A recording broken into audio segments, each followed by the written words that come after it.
Hello and welcome to Why Wait Till Sunday.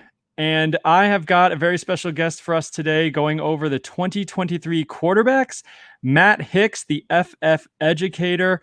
I followed him for a while now on Twitter. He's big into, of course, Devi.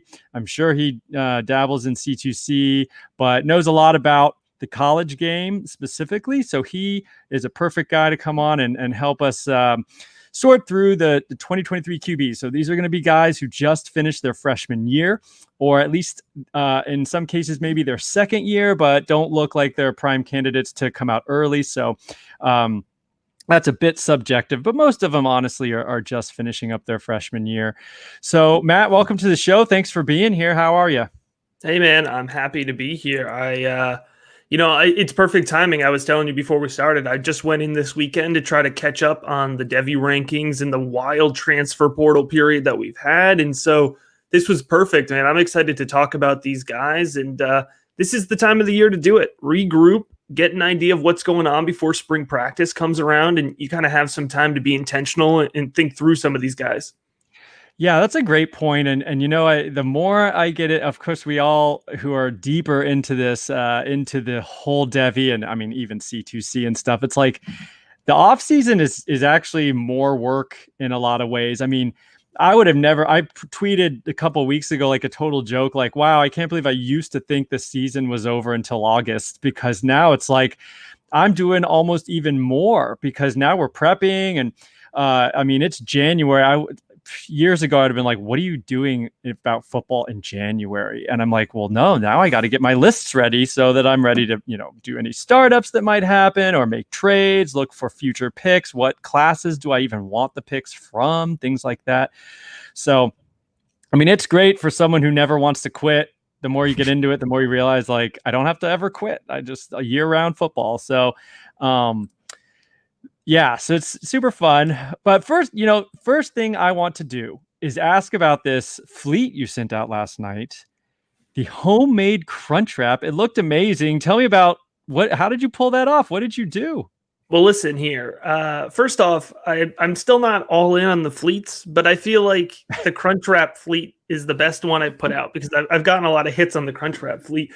And I need to give most of the credit to my fiance because she actually built most of it out. But yeah, it was super easy. I literally I love Taco Bell, right? But as I've gotten older, it just like destroys me, destroys my body. And so I'm like, I need to try this at home, with the fresher ingredients. So we put it together. It's pretty easy. It's really just ground beef. We use ground turkey. And then, just chop up the tomatoes, the lettuce, the sour cream. And it's all about, putting it together with the stack and you get the hard shell in the middle you got to get the big tortilla. And it worked out pretty well. It looked pretty sharp when it ended up going out on social media. Oh, it did. I mean, that's the thing is I clicked on it and I was like, oh, I never see many fleets from this guy. Let me see it. And I mean, it looked great. It looked like from an ad from Taco Bell. I mean, you got the stretch and the fold and it was tight and the layers were there. I mean, it was really, you should have actually, I mean, I think there's a market for a tutorial on how to actually even fold it all up and get it in there. I think people would be interested in that. I had to watch the video.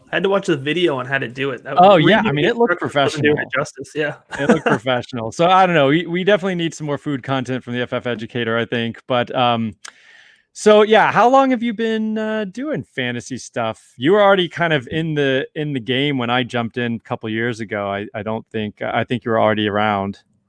Yeah, so it's kind of a full circle experience for me, just with everything we got going on right now. But probably about 3.5 years ago, I just kind of jumped into it. Me and my buddy Eric Adams, we were college buddies and we graduated. And I had actually just finished up grad school, and I was like, I need something to do with my time.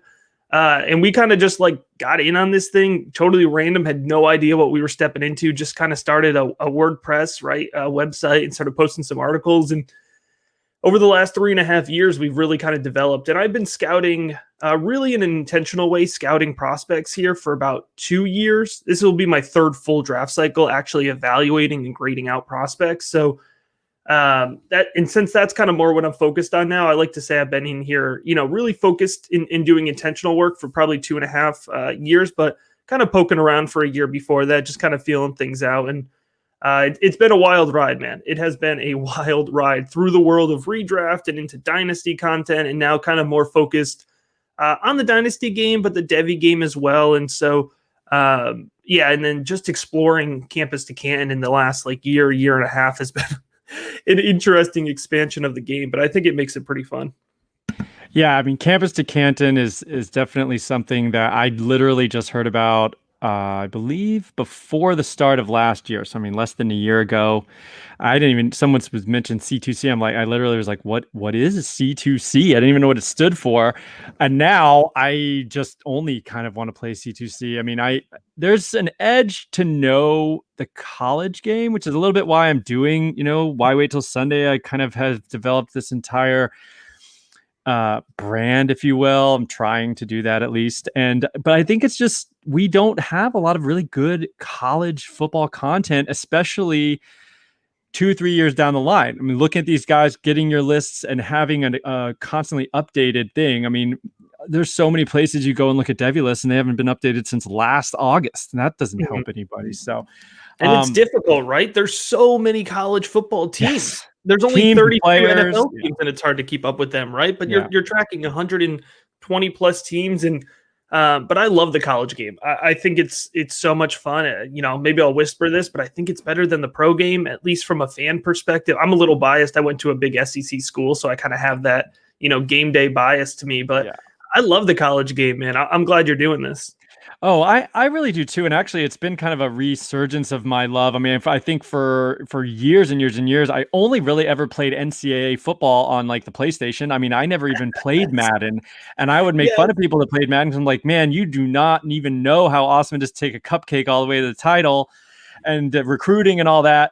And then I got so deep into NFL fantasy that I kind of forgot. And honestly, my Gators kind of went through a really ugly period. So I kind of just didn't care that much about the college game. And getting into this, though, has really brought the college fun back for me. So I am super pumped about that. And, Saturdays are so fun now. Whereas, I mean, a couple of years ago, I didn't care at all.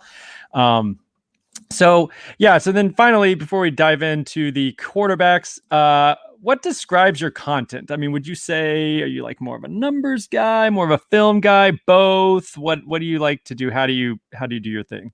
Yeah, I do a full evaluation through film. And I have a formula that I've built out over the past couple of years where we kind of look at what traits not only translate best to the NFL, but translate best to fantasy football.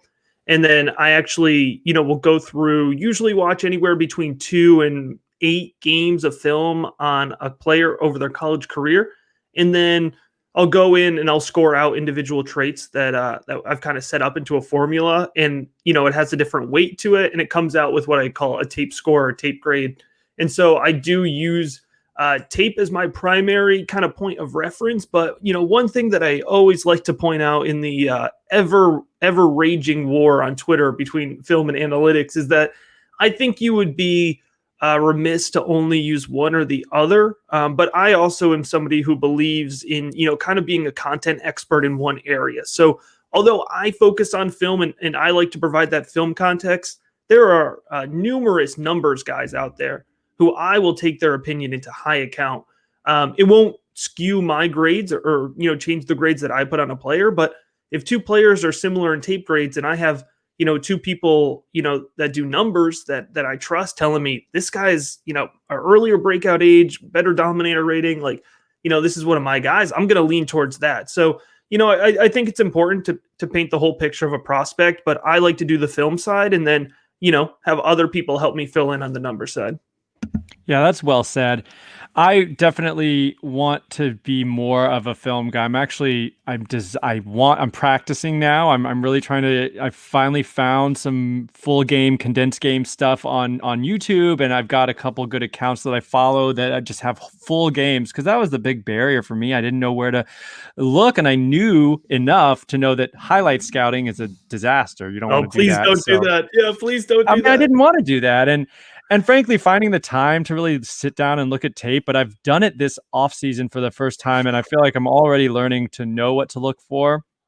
Um, and it's been super fun just because you get to watch football all the time. But I'm trying to Exactly. find the time to do it. Fortunately, my wife is very understanding, and we both have our little side projects. So we both just say like, okay, Tuesday night, we're both going to work on our side projects or whatever. So yeah, I'm really trying to learn tape. I think it really for me, kind of coming into this very metrics based, very numbers based for my baseline, but the tape illuminates those numbers so much. So I kind of use the stats to limit the pool of the guys I'm really interested in. Because like you said, I mean, there's thousands of players. But then the tape, I've enjoyed it a lot, and I've used to be like, "Whoa, what's the big deal about tape?" But I've really enjoyed watching it, and it just kind of brings to life like these numbers and being like, "Oh, that's why he was commanding all these targets, because he's freaking amazing at finding the zone, or amazing at like these contested catches, whatever it may be." But you see the numbers come alive. I really like that. So yeah, that's great.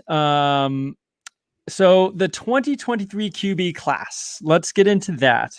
I think at the top, we have two guys that are going to mirror the Justin Fields, Trevor Lawrence track, where they were 1-2 as recruits and probably going to be 1-2 throughout their college career. So we can kind of talk about them together.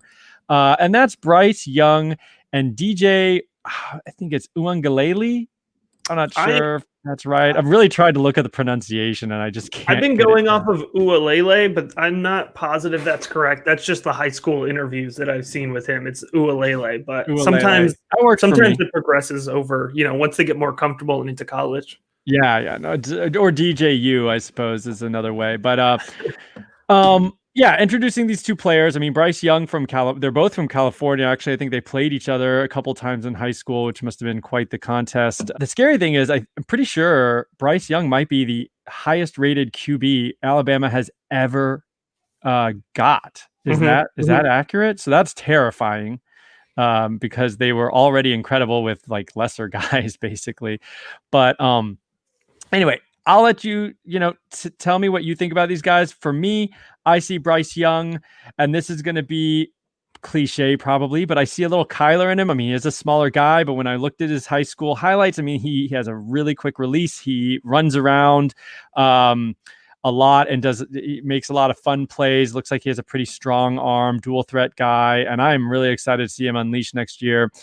DJU, a little bit more of a classic, just cannon howitzer arm, but he can move. He can get out there and run when necessary.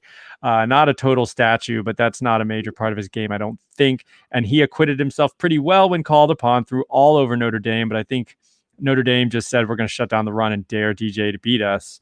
So he probably had plenty of opportunities there. But anyway, what do you think about these two? I think they're going to continue to be 1-2 throughout their college career. Is that what you see? Yeah, it's interesting. You mentioned it. Alabama's never really been known for being a quarterback school, and it's only over these last couple of years that they've really adopted a more high flying offense. They've always kind of been that, smash mouth type offense. Mark Ingram, Derrick Henry, right? But it was really only at first in the Jalen Hurts era and then transferring over to the Tua era that they've kind of adopted this more high flying type approach. And I think it speaks volumes to Nick Saban as an innovator, really going ahead of the crowd in the SEC. That's not SEC football, as you know.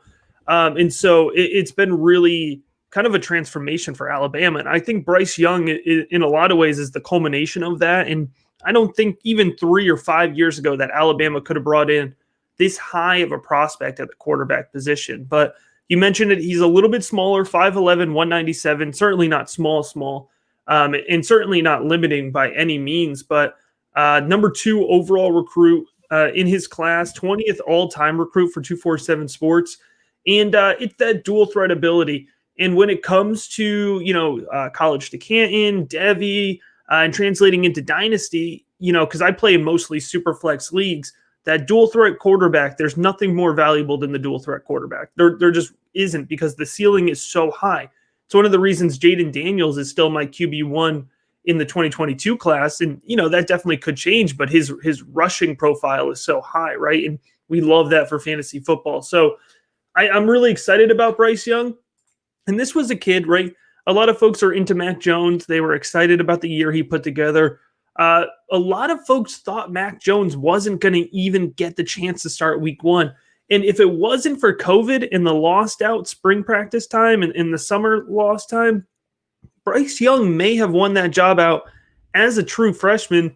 And the other thing that gets me excited about is that Mac Jones, I'm sorry if you're a big Mac Jones stan, anybody listening here, he's really not that strong of a prospect. He has serious issues with mechanics. He's not that comfortable in the pocket. His arm is limited. He has no mobility. And he was able to thrive in this offense.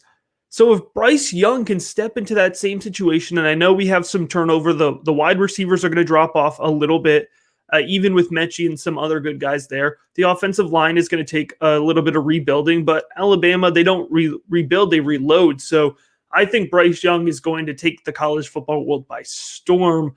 A lot of folks are putting in their early bets on, Spencer Rattler to be the Heisman candidate next year. I'm not really a betting guy, but if I was, I'd probably be putting some money in on Bryce Young too, because I bet the odds are a lot more favorable. Man, that's a great point, actually. I bet he is a bit of a dark horse. It's not like people don't know who he is, but that's actually first-time starter. That would be a little bit of a probably good odds there. Yeah, I mean, I think he's just, if you talk about C2C league or a 2QB Superflex Devy league, especially now. So I think he was a little suppressed last year because, like you said, I mean, people didn't quite know if they're going to have to wait a year on him or not. But like, if you're doing a startup this year, I mean, I think there's an argument for Bryce Young in like a C2C on the college side to be like, I mean, first round even? Like, what do you don't have to wait for anything.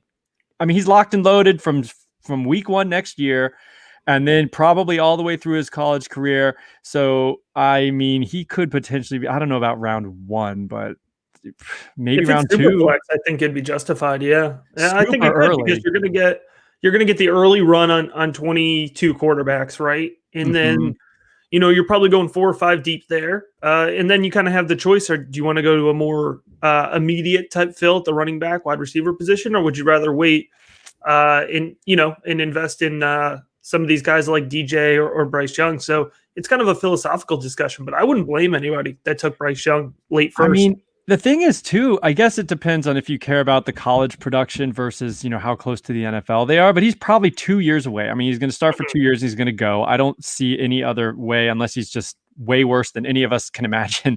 But yeah, I mean, like, after Sam Howell Rattler, I mean, there's an argument he's QB3, including all of Devy, potentially, to me. I mean, is he better than Slovis? Is he better than Ritter? Maybe. I think there's a decent chance that he is. I mean, he's a better prospect than all those guys. We've seen the other guys play a little bit, but with that dual threat.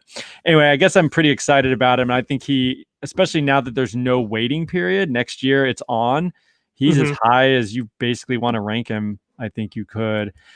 What do you think about DJ? Well, is DJ he neck and neck with you?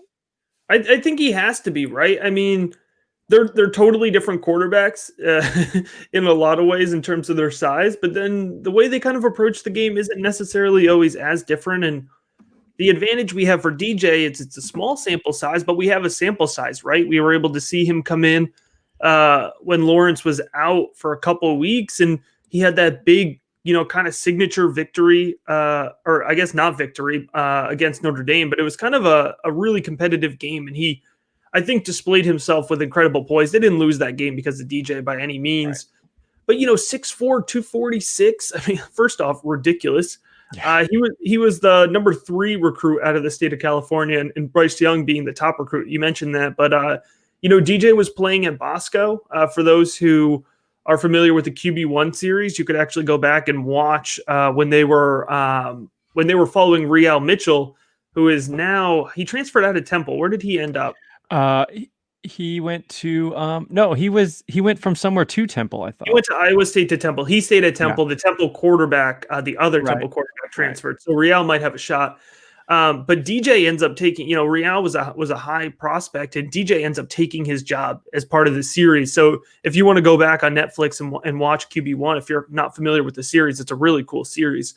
And that was, I think, the same season that they had Rattler on there too. But anyways, big arm type guy, but he's mobile too. So he can really sling that ball and move with it. So it really is a 1-2 conversation for me. And you're talking about Clemson. Clemson still is going to have a really good set of wide receivers, with Justin Ross coming back, and Gata and Ladson didn't really come through in the way we thought they would this year. And so he's going to have some good weapons around him building out too. And, Clemson's going to be hungry after the season and kind of the way things ended. So, there's a good chance that DJ walks away with a natty by the time he's done with college too. So you have some really good prospects. And, I think at some point, whether it's in the championship, whether it's in the semifinals, whether it's in the quarterfinals, right? Because we're going to expand the football playoffs. I'm going to talk that into existence.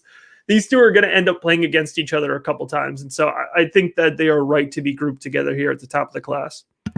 Yeah, for sure. I think there's a pretty big teardrop after you talk about these two. And yeah, I mean, I always had Nick Whalen on. We were talking about the receivers for 2022.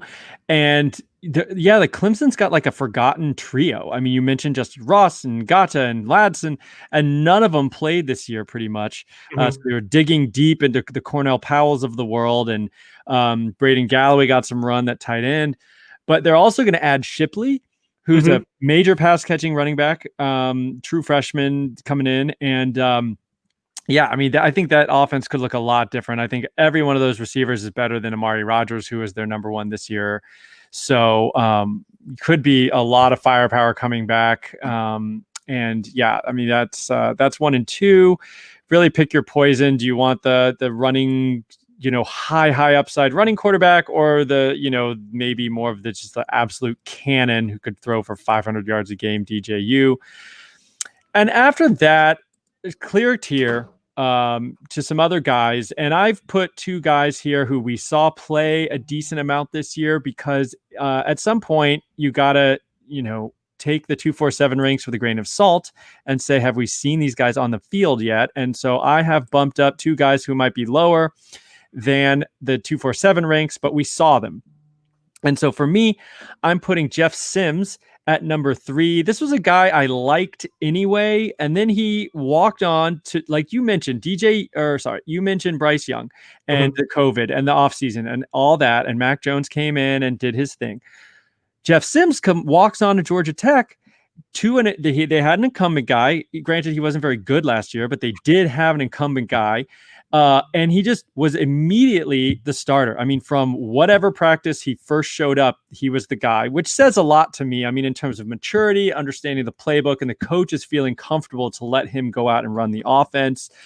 Kind of from a mental aspect, that's impressive to me, even if the physical tools are also impressive, but he was able to come and digest the playbook. I have on these notes here, the rushing is real. I mean, you watch him, he's kind of a bigger guy, but he can move. He's smooth with his rushing ability. Passing has some work to do, but that's not shocking, and for fantasy, this is all through a fantasy lens. That rushing upside, like you've mentioned, is just kind of irreplaceable. So I don't know if it's too high. I just really like Jeff Sims. What do you think about the number 3 ranking and Jeff Sims? Yeah, I think the thing about Jeff Sims that you have to keep in mind too is that Georgia Tech is implementing a brand new scheme, right? They had been known for being one of the remaining triple option offenses left. And I believe this is the second year, if I'm correct, of this new coaching staff coming in.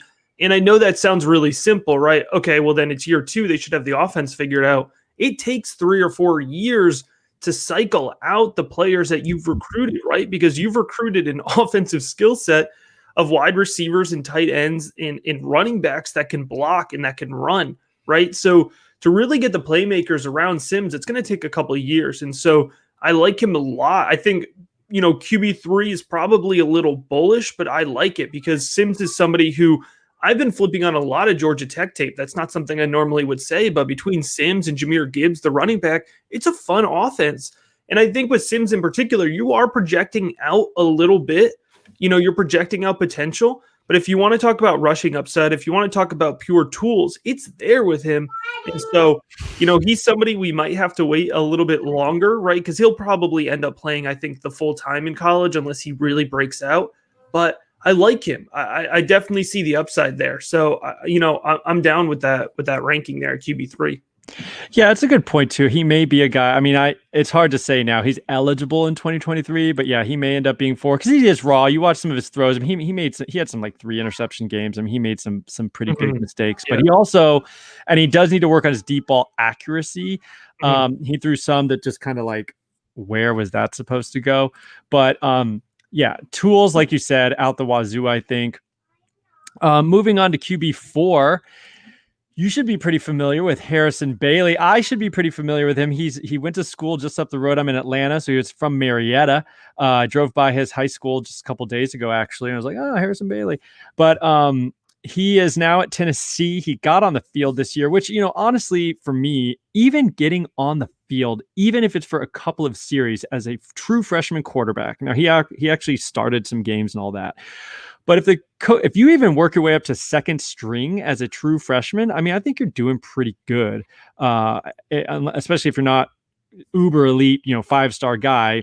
So that says something to me. He did even start some games, and I was shocked putting the stats together for this. He played in partial games. He had a couple starts, so it was kind of clunky, but he had 70% completion percentage in limited. But I think he had over 100 attempts. I mean, I don't think it was that limited. And then 8.5 yards per attempt. I mean, actually, just by the numbers, he had the best freshman QB season. If you just look at those two numbers, which I'd be curious what traits you think translate the most to me from a metric standpoint. I love completion percentage and yards per attempt. I want to see both of those as high as you can get. And Bailey actually put some good numbers on paper, even though it was a weird season in Tennessee, as obviously in shambles. Shambles, as always in Knoxville. So it's a really interesting situation here for Harrison Bailey.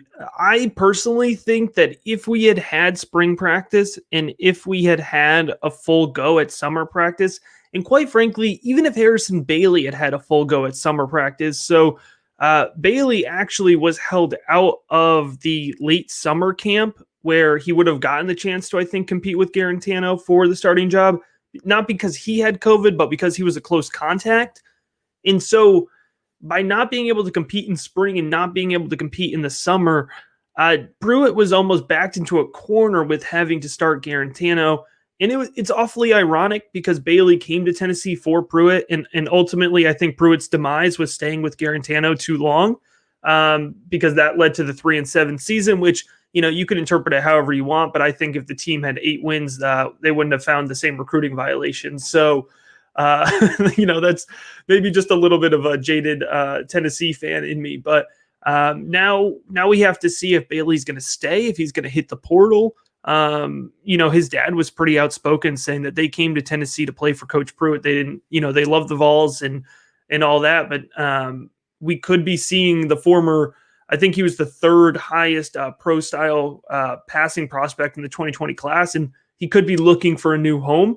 Tennessee, of course, is Caden Slater coming in right on top of Bailey, so they're actually building a pretty strong quarterback room, and now we're going to see how that shakes out. But in terms of what I saw this year from Bailey, once he got on the field, it was at first pretty controlled stuff, really kind of just safe passes, a lot of slants, a lot of drags underneath. And the other thing I would just give a quick caveat with that yards per attempt, when Bailey was coming into a lot of the games, I know he had an actual start at the end there, but early on, he was really coming in blowout games. And so defenses were mostly holding back in kind of drop zone coverage. So they were able to really kind of scheme him intentionally underneath, a lot of short stuff, especially to Eric Gray, just kind of feeding him the ball, just to kind of get him warmed up. And at times they did let him rip it, and there were good throws and there were bad throws, which you would expect, right, from a true freshman. So as a Tennessee fan, I was certainly encouraged from Bailey. He's 6'5", he's 211, he looks the part.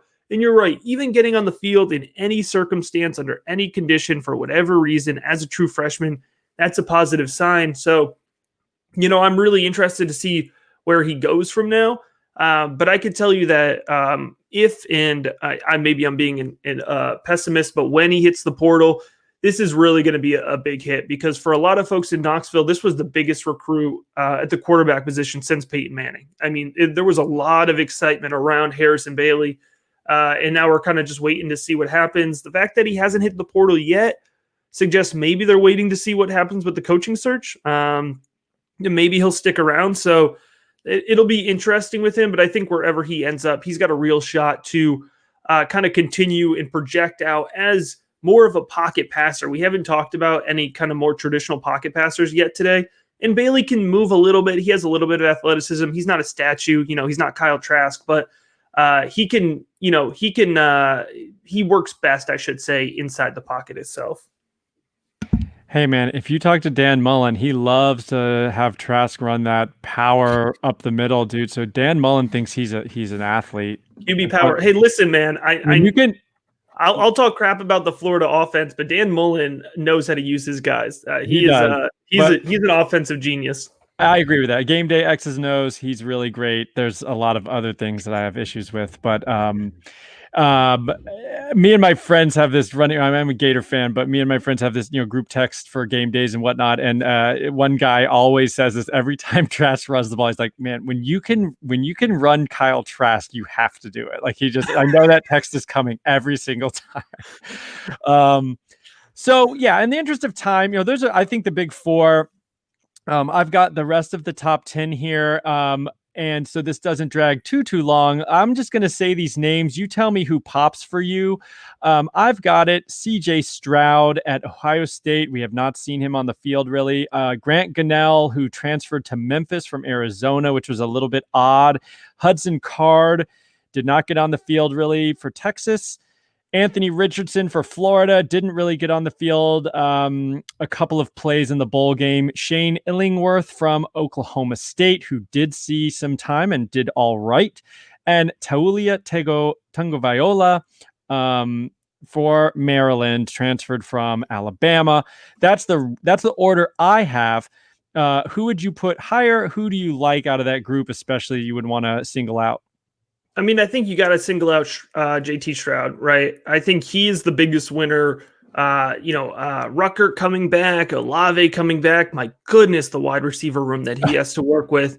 And Stroud was a little bit of a late riser in that in his recruiting class. He was definitely highly recruited, but he ends up winning the Elite 11, and all of a sudden he was really the hotness in terms of being a quarterback recruit, and he ends up being the guy that goes to Ohio State. And in terms of bringing in talent, I'm not sure anybody's doing it better than the Buckeyes right now. So I think Stroud just by default has one of the best situations to walk into, and we know how friendly that offense is for quarterbacks, right? So he has to be towards the top of the list. He's my 3 right now. So, kind of just comparing him to where I have guys in these rankings, he's up there for me. I got to say, I really liked Grant Gunnell. That was somebody who I invested in a lot this offseason. Wasn't really the season that we wanted to see from him. Kevin Sumlin ends up losing his job in Arizona. And I actually, I said the transfer portal is crazy. And I hadn't heard anything about Gunnell. And I was talking with somebody on Twitter and they were like, yeah, man, he's at Memphis. And I was like, get out of here. Like he's at Memphis too. Yeah, I got so hyped because I'm like, he can really, I think he's going to look really, really good at Memphis. I think he could have ended up easily at another Power 5 school. But, there's nothing wrong with being at Memphis, and they certainly are a really competitive American Athletic Conference school. So I think he's going to look really strong against the competition. And then, a little bit of bias here, too, being in the University of Maryland area now, Baby Two, as I call him. Yeah, me too. To his younger brother, man. I got to say, a lot of the buzz coming out of Alabama was that he was only at Alabama because his brother was there when he transferred. He wasn't really going to play, and he did end up transferring. The connection there was David Loxley, now the head coach at Maryland, was on the coaching staff there at Alabama. But there was another quarterback that I really liked, Lance Gendre, and they were not really in a quarterback battle. I mean, Tagovailoa won that battle easily, and when he was out on the field, it was one of the most underrated storylines this year. Just because Maryland played a couple games and they got cut off, and then they ended up playing, I think, one more game, and they only got 3 or 4 games total in the season, I think. But he looked really good in those games. and the rest of the team really didn't. It was just him and Raheem Jarrett, and they looked really good. And so I think that would have been a huge storyline if he had played, 8-9 games like in a normal season. So I think he's a name who really pops out to me. You mentioned Hudson Card. For me, Hudson Card was a big winner just by what's his name? Oh, the recruit that chose Ohio State. He opted out. Oh, yes, or Ewers or something like that. Yeah, something? Yeah, Quinn Ewers. Yeah, So. he ends up opting out, and all of a sudden now that quarterback room with Ellinger moving on, Ewers not coming in on his tail. All of a sudden, it looks like for folks who invested in Hudson Card, there's going to be more of an opportunity. New coaching staff. So if he's able to make a good impression, of course, Steve Sarkisian, the guy who was the engineer behind the Alabama offense. So there's a lot to like about him. And then, the last thing I'll mention is just Anthony Richardson, just because whenever I try to talk about Emory Jones on Twitter, Florida fans attack me and tell me that Anthony Richardson is the guy I need to talk about. So honestly, I haven't seen much of him, but I just know he needs to be on my radar because my Twitter feed is aggressively telling me that I need to pay more attention to Anthony Richardson. Yeah, I got into it today because I tweeted a video from the Sugar Bowl because I was looking at actually some Ramondre Stevenson, and Richardson basically had 2 or 3 plays, but he had one where he turns the corner and does hit a second gear. It looks really nice. It was like a 25-yard run, whatever. And I was like, I've never seen that from Emory Jones in 3 years in limited time, but I've never seen him do something that is wow. And Anthony Richardson did in 3 plays. He is an elite athlete. We know that from the testing. Remains to be seen if he's a complete quarterback. But, again, I'm at this point with, he's 7 or 8 for me. I mean, at that point, that far down the list, we don't have a ton of actual production. So I'm just going kind of on upside there, but we might have to wait. I mean, one of the things I don't love about Dan Mullen is he seems to just really defer to seniority, and he won't just put the freaking guys I want to see play football. But he's good, and we have had success, so whatever. But I would love to see. I mean, Emory Jones okay. I know this is a 2023 thing, but he might end up being part of the 2023 class potentially, right? I mean, or would he definitely be 20? I guess he has 2 more years. He could wait. Yeah, he could wait. But curious, take less than 5 minutes. What do you like? Do you like Emory Jones, and what do you like? Because I just have never been impressed. I mean, as a Gator fan. Right. It's so interesting. It's kind of difficult to evaluate him because the scheme has been more of the pocket passers, right? Felipe Franks and Kyle Trask. So since he's been there, he's always kind of been like the guy to come in and shake things up. And I don't think that's a fair way to evaluate a prospect. Remember how bad Justin Fields looked in Georgia when all Kirby Smart wanted him to do was come in, and you knew when he was going to get on the field that he was going to run the ball. Now, Dan Mullen's right. And Dan Mullen's a little bit more creative than that. So, maybe Emory Jones has a little bit more of an excuse, but I have a difficult time really evaluating him in an honest way because I don't think he's had an offensive scheme built for him to succeed. Now, the good thing is that Jones and Richardson play in a similar enough way. And you can correct me if I'm wrong, but I think they're going to be the 2 guys for Florida going into next year. So Mullen's got an entire offseason to kind of tweak this offense a little bit, I guess he has a good example with the phenom running quarterback Kyle Trask, leading the way. So we should be able to see with an entire offseason a really respected offensive minded head coach in Dan Mullen being able to figure out how to either let Richardson and or Jones win.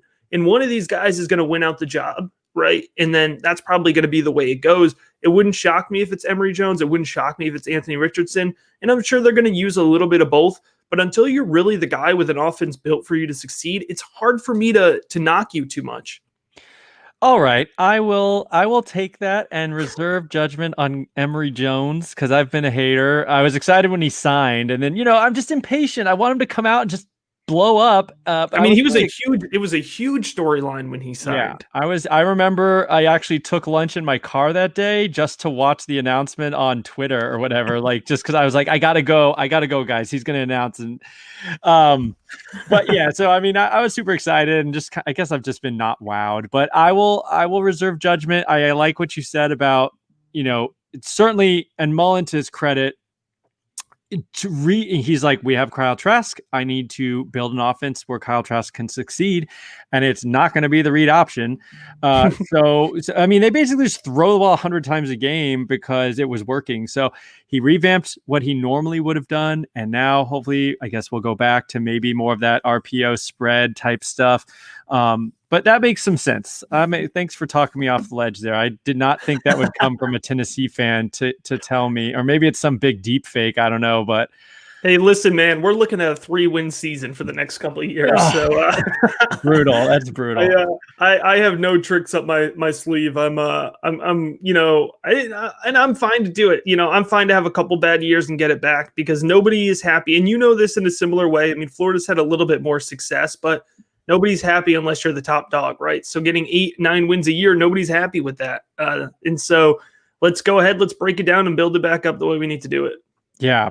And I will say this too. I mean, as a fan of, SEC growing up, I mean, Florida, Tennessee, I'm sure the same for you. Like if you grew up a Tennessee fan, I'm not sure, but Florida, Tennessee, third week of the season was just like, it was like Christmas in August or Christmas in September. I mean, that was so awesome to have such a huge game right away. So I think it's better if Tennessee's good. So I want y'all to be good. Hey, my favorite game that I ever went to at Neyland Stadium, Tennessee, Florida, 2016, when Tennessee beat I forgot everything between 2006 and like 2017. Was that probably McElwain's last stand? Yeah, I'm sure you guys killed us. I mean, McElwain era was just, I try to forget it ever happened. It was the highlight. One of the probably the top 3 best games that I've seen in Neyland Stadium. And it was such an electric atmosphere because they hadn't, in Florida's defense, they hadn't beaten Florida at home in I think 10 years or something like that. So when they got the win, it was a come from behind. It was an awesome game to be at. Yeah, well, congratulations. You've won more often than not. So that's true. All right, real quick here. I've got some watch list guys. These are technically not ranked for me going this deep, but put some interesting things on paper at least. I didn't really watch many of these guys with my own eyeballs yet, except for a little Max Dugan for TCU, who's a nice little dual threat. He really needs to get his passing aspect just kind of better at that, but the kid can run, and that's always interesting. And then Connor Basilick for Missouri kind of came out of nowhere. He's a redshirt freshman, I think, and put some really nice numbers on paper, actually. 67% completion with a 7.3 yards per attempt. That's really solid for a guy who didn't really know much about before this year. Ken Seals, true freshman starter for Vanderbilt, kind of acquitted himself pretty well considering he had Vanderbilt surrounding talent. Will Rogers, of course, for Mississippi State, running that air raid. 69% completion for a true freshman is, always worth looking at. Graham Mertz, I know some people think he's incredible. He had one good game. I mean, I don't know what else you want to say. Max Johnson took the starting role from TJ Finley down at LSU, but his numbers weren't that great. 58% completion. I think he was just so much better than TJ Finley that it seemed like he was good, but he wasn't great. And then finally, my super duper dark horse, I did draft him real late in a C2C, so maybe I'm just biased and wishing it into existence, but Jacoby Criswell for UNC. I noticed through the I picked him knowing Sam Howell was there. I was like, okay, I'm just going to wait on this guy. He's a dual threat, 4-star, whatever. I didn't know much about him, but I noticed this year he got in some games, which means he was the second string quarterback for UNC, which I think is, kind of tells me something. Maybe there's something there. He wasn't ever going to beat out Sam Howell. Going back to look at his high school tape this last week, actually, because I was like, I want to see this guy again. Kind of a long release. He is thick, though. I don't know if you've seen him. He is humongous. I mean, his thighs are giant. He's like 6 feet tall, 225, true freshman, and it looks every bit of it. 200 pounds of that are in his pants, I think. Just giant legs. Dual threat dude. So he's kind of interesting. I have him on the watch list just because he was able to rise up to second string right off the bat and get some playing time, although not much. But again, just getting on the field says something. He wasn't buried. He wasn't redshirted completely. So that's interesting to me. Anybody else not on that list, or anyone you wanted to highlight from that watch list? Yeah, just a couple of guys I would throw out there in terms of younger quarterbacks. Maybe they haven't really gotten their shot yet. Chuba Purdy out of Mhm. Florida State. I know he's got a little bit more competition. I think he would have been the starter there if he didn't get injured before the season. So Chuba, of course, the younger brother of Brock Purdy. So I think that he was a 4-star guy. Haynes King down at Texas A&M. I think he's going to have the lead shot at the job with Mond out. And I know a lot of folks are saying Haynes King can come in and be an immediate improvement to the Kellen Mond era. And then Butterfield out in Oregon. I know they've kind of been mixed up in a QB battle, but he's still definitely on my radar. So, we could go pretty deep here, but those are some of the guys, and I agree with everybody on your list, but those are some of the guys that I would add in on top of that. Yeah, I like that. And really nice call, Texas A&M. I have to say, I don't know how far down I needed to go on 247, but I did not come across King's name. Maybe I was looking at the wrong class, but that's a great call. Even thinking through what teams are losing a quarterback who's been there forever. I mean, Texas A&M, 4-year starter Kellen Mond is gone, so we need to know who's going to step in. That's a great call for our listeners. And King was actually, sorry, not to cut you off, King was going to be the guy for Tennessee before it was kind of King and Bailey, and they were both kind of in on Tennessee, and then it ended up shaking out. I think King committed to A&M first with Tennessee second on his list, and then Bailey ended up going to Tennessee. So they were kind of like really kind of cross there in their paths for a little while. But I think Tennessee was happy to end up with Bailey, but that's probably not going to work out in the long run. Yeah. Oh, yeah. I mean, I'm just seeing him here. You're right. I somehow just like skipped over him. He was a number 9 dual threat or number 9 QB. He was a dual threat on 247, 4-star. Yeah, I'm going to have to take a look at that. That's a great call. Just kind of scouting depth charts and saying who's going to get a shot. I think maybe he's throwing to Demas if he's still there. That could be exciting. And Wittermeyer and I mean, Anaya Smith is awesome. That could be quite an offense. And I do think Kellen Mond in general probably held everybody back. I mean, he wasn't anything special to me. So if there's going to be a team pushing Bama in the West, I'd say over the next 2 to 3 years, I think it's going to be A&M. I think they're well positioned to do it. No, I have to say that is a great call. And we want to invest in good offenses. We want to invest, honestly, in good teams because quarterbacks on good teams probably get drafted. And part of this is trying to project draft capital. So, the helmet sometimes matters. I mean, you got a guy who's at least getting opportunity at a Power 5 school, is going to get national attention. Some of that does need to get baked in. I think when you're trying to think years out, who's got a chance to be a high draft pick, picking a guy from, I don't know, SMU, even if you love the arm talent, you're fighting an uphill battle to get the super high draft capital, which is what we ultimately kind of need. So great call there on Texas A&M and King. So we're going to close it up here. That was a fun discussion. Love talking quarterbacks because, of course, they are, especially now with 2 QB and Superflex, I like that they have become the most important position in the fantasy roster as well as the most important position on the real field. That's the biggest reason I like Superflex, is making them relevant. It's fun to care about QB. I mean, obviously, late round QB JJ was brilliant in coming up with the no QB strategy, essentially. That's how you need to play it in single QB shallow leagues. But I kind of always was bummed the QB didn't matter.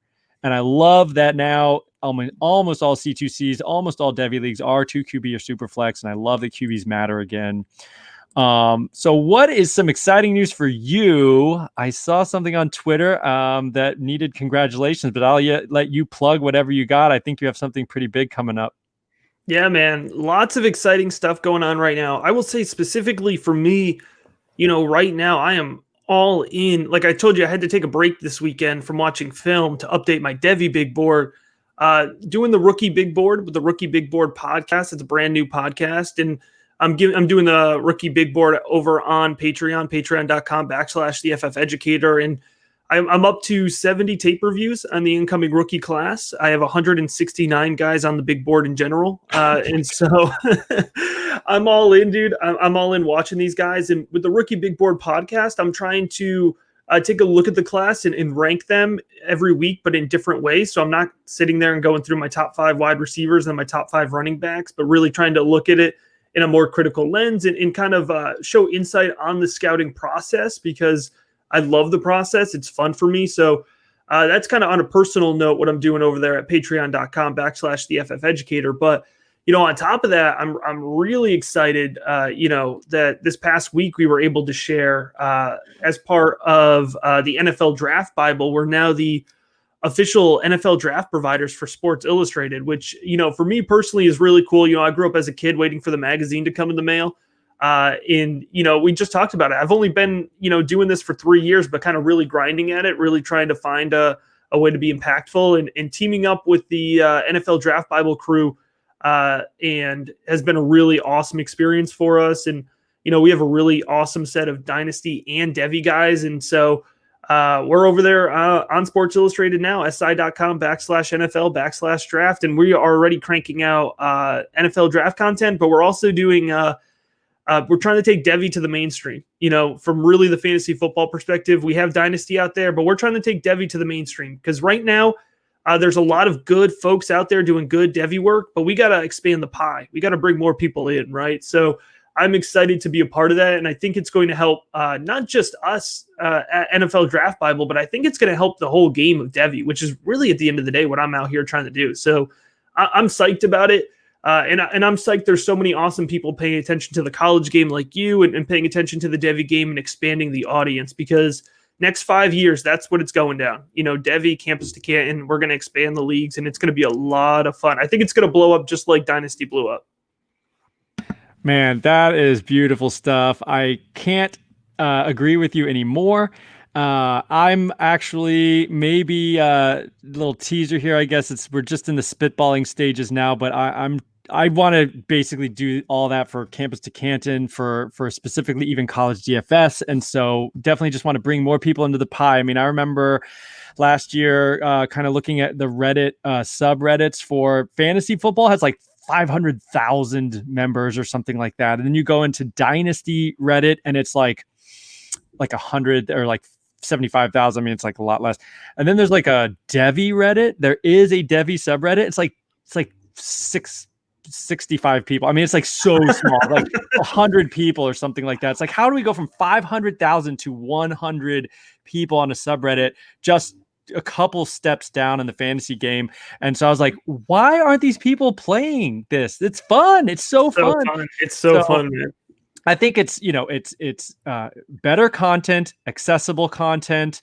For the college game, we need stats. We need some better metrics, I think. And yeah, film, but just content. I mean, we just need to put it out there. And I did a little Twitter poll the other day. I was like, what is holding you back from college DFS and college fantasy sports? And the biggest answer was basically like player rankings. I mean, people just don't even know how to put these guys in order, and how do you judge the Memphis QB who's going to put up stats versus, this Power 5 QB who doesn't go ham but is a better prospect and things like that, I think. So anyway, I love that you are doing this too. And maybe, hopefully as we all go together forward, that what you're saying is true. The pie gets bigger. And I just want to bring, and I also sent out a tweet earlier this offseason. I was like, if you're playing redraft, try Dynasty. If you're playing Dynasty, try Devy. If you're playing Devy, go into C2C and just take it one step further, and it gets more fun and more fun and more fun the deeper you go. So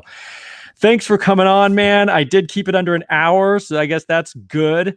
Yeah, I mean, I wish you the best, Sports Illustrated. That is awesome. I love that because that is very mainstream for sure.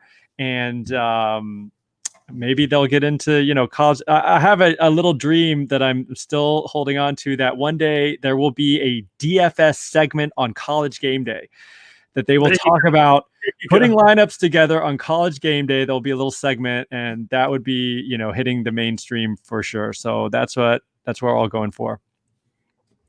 All right, man. Well, signing off, and thank you so much for being here, and we'll see you next time.